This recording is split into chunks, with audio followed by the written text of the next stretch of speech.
आज का जो टॉपिक है वो है सिट्राजिन हाइड्रोक्लोराइड 10 mg टैबलेट। सो क्या इसके यूजेस हैं, साइड इफ़ेक्ट्स हैं या फिर क्या इसके प्रिकॉशंस होते हैं, उसके ऊपर हम डिस्कशन करेंगे। तो सबसे पहले जान लेते हैं क्या है सिट्राजिन हाइड्रोक्लोराइड। सो एक प्रकार की ऐसी एंटी हिस्टामिन मेडिकेशन है जो कि रिलीफ पहुंचाती है किसी भी प्रकार के एलर्जिक सिम्टम्स को, चाहे वो रनी नोज़ हो, वाटरी आइज़ हो या शरीर में किसी भी प्रकार की खुजली हो, मीन्स किसी भी प्रकार की इचिंग महसूस हो रही हो, उसमें इस मेडिसिन का रोल बहुत ही अच्छा होता है। ये कॉमनली अवेलेबल होती है कैप्सूल, टैबलेट या फिर सिरप के फॉर्म में, और ये ब्रांड नेम्स में भी अवेलेबल है जैसे कि ओकासेट, ज़ेरिटेक या फिर एलेरेट के नाम से। अब हम जान लेते हैं क्या इसके यूजेस होते हैं। तो यूजेस में सबसे इम्पॉर्टेंट ये ऐसी मेडिसिन है जो कि एलर्जी में इसका रोल काफ़ी अच्छा होता है।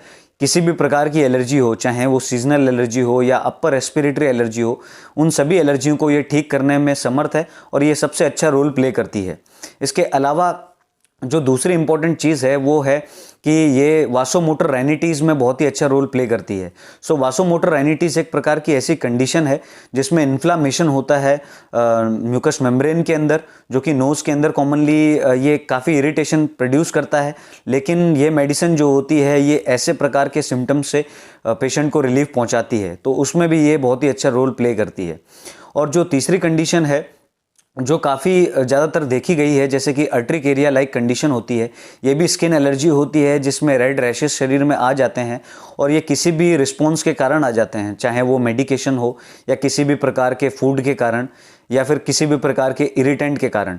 और अर्ट्रिकेरिया जो होता है उसको हाइव्स के नाम से भी जाना जाता है, तो उस कंडीशन में भी ये मेडिसिन काफ़ी अच्छी तरीके से रिलीफ पहुंचाती है पेशेंट को। तो ये जो कुछ इंपॉर्टेंट यूजेस हैं। इसके अलावा अगर हम यूज़ की बात करें तो इंसेक्ट बाइट, अगर किसी भी प्रकार के इंसेक्ट बाइट के कारण शरीर के अंदर कुछ सिम्टम्स प्रोड्यूस हो रहे हो, जैसे कि सूजन आ रही हो, रेडनेस आ रही हो, तो उसमें भी ये काफ़ी अच्छा रोल प्ले करती है। इसके अलावा एलर्जिक अस्थमा। सो एलर्जिक अस्थमा एक ऐसी कंडीशन होती है जो कि किसी भी प्रकार के एलर्जेंस के कारण हो जाती है, जैसे कि पॉलन्स हो या फिर किसी भी प्रकार की डस्ट हो। तो इन चीज़ों के कारण अगर एलर्जी प्रोड्यूस हो जाती है तो उसके सिम्टम्स में भी रिलीफ पहुंचाने के लिए सिट्राजिन हाइड्रोक्लोराइड बहुत ही अच्छा रोल प्ले करती है। अब हम जान लेते हैं कि किसी भी प्रकार की हम मेडिसिन खाते हैं तो उसके कुछ ना कुछ तो साइड इफ़ेक्ट होते ही हैं। तो उसके कुछ साइड इफ़ेक्ट्स हैं जो कि हर एक इंडिविजुअल में डिफरेंट साइड इफ़ेक्ट्स देखने को मिल सकते हैं। जैसे कि हर एक इंडिविजुअल का कॉन्स्टिट्यूशन डिफरेंट होता है, तो अब हम साइड इफ़ेक्ट्स के बारे में जान लेते हैं। तो साइड इफ़ेक्ट्स में अगर हम बात करें तो पहला जो साइड इफ़ेक्ट है जो कि देखने को मिलता है, चाहे वो डिजीनेस हो या ड्राउजीनेस हो, तो ये देखने को मिल सकता है। इसके अलावा यूरिनेशन प्रॉब्लम देखने को मिल सकता है और पेशेंट को नोजिया फील हो सकता है। और अगर हम देखें इसके सिम्टम्स और या फिर इसके जो साइड इफ़ेक्ट्स होते हैं वो भी वेरी कर सकते हैं।